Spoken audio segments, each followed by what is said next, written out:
When it comes to building sales confidence, one of the biggest things I learned in traditional sales training is it's not always about the product you're selling, knowing the competition, knowing how to close the sale, knowing how to handle objections. Let's just say the tactical side of selling. What I found is that there is a whole nother game of selling that is right here between your ears, and I'm going to call it sales confidence.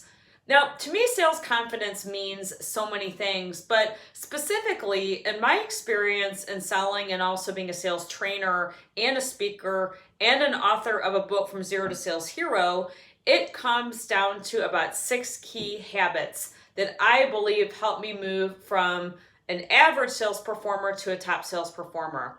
Today, I'd like to talk to you about the first habit of all of those. That habit is to have a dream. Have a goal.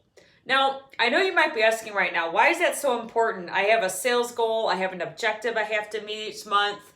Maybe I have an objective quarterly, annually. If you're in any type of sales, there's always a goal you're striving towards. But let's take it to another level. Now, think about this for a minute. Have you ever taken a vacation?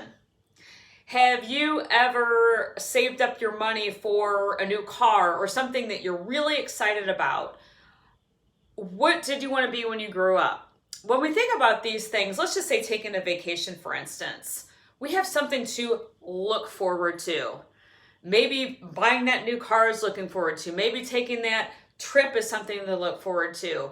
But in my experience, having something to look forward to means everything, especially in sales, because I think we all know in sales there are going to be days where everything seems to go our way, but more often than not, there are going to be days where nothing seems to go our way.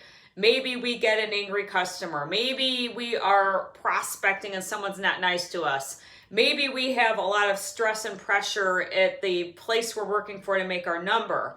But why it's so important to have a dream or a goal is because it does give us something to be excited about. It gives us something to aspire to. So what I did behind me is I drew a couple stick figures. So let's just pretend this is where I am right now, and this is the goal I have of, let's just say, making 150% of my sales quota this year. Now, having that dream means I'm going to do so many things that someone else without a dream or goal might not do. The first thing is I am going to take action. I am going to take 2 millimeter steps along the way to get to this goal over here. That is so important because without activity, in my experience, activity equals results. If we're not making this calls, we're not doing the appointments, we're not getting the sales, we're not getting through those tough days, we're not taking those little steps, we're never going to get over to the other side. So it means taking action. It also means planning it in advance. What is that number you want to hit? What's that objective you want to hit? And how can I chunk it down so I know each day what activity I need to follow? Now, in my book, I talk about this, but at one point in my life, I had the best sales year ever. The next year, I had let's just say the toughest sales year ever, to the point where I wasn't even at half of my quota halfway through the year. I was not in a good place. But one of the things that inspired me that year is I had a goal of, I just want to make my objective for the sales year so I can keep my sales job. Now, I don't know if you've ever been in that position, but what that caused me to do is it caused me to get disciplined. It caused me to be accountable. And one of the things I did is I began to set metrics for myself. Monthly, weekly, daily. What was I going to focus on each day to get me over to that number? So it forced me to take these little steps.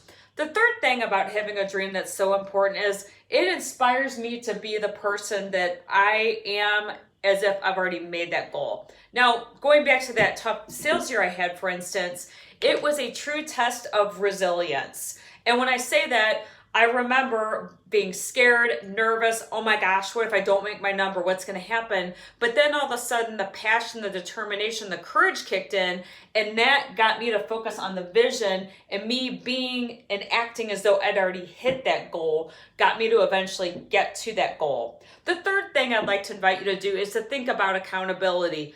Get a coach, get support, get help. I wouldn't have made that number that year had I not had a sales coach. I invite you to do the same thing. Remember, sales confidence means having a dream and having a goal.